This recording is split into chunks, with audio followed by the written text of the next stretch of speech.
ધર્મોમાં પાંચ દેવની પૂજા બતાડી। આપણા ઘરમાં સનાતન ધર્મની અંદર દરેક સનાતનીના ઘરમાં પાંચ દેવની પૂજા થવી જોઈએ। પહેલા બતાડ્યા છે ભગવાન શ્રી ગણપતિ।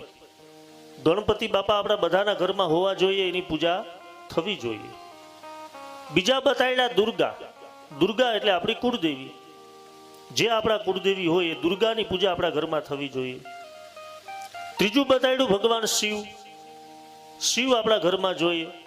શિવલિંગ રાખો તો નિત્યની પૂજા પાઠ કરી શકો, અથવા શિવને યાદ કરો, સ્મરણ કરો, મંદિરે દર્શન કરવા જાઓ।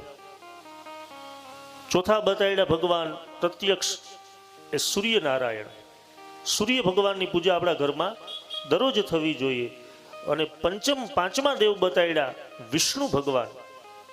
પરમાત્મા વિષ્ણુ ભગવાન અથવા વિષ્ણુ ભગવાનના કોઈ પણ અવતારને તમે માનતા હોય, પછી એ રામ હોય ચાહે કૃષ્ણ હોય, જે અવતારને તમે પૂજો, આ પંચદેવની પૂજા એ આપણા સનાતન ધર્મની અંદર પ્રભુ બતાવેલી છે।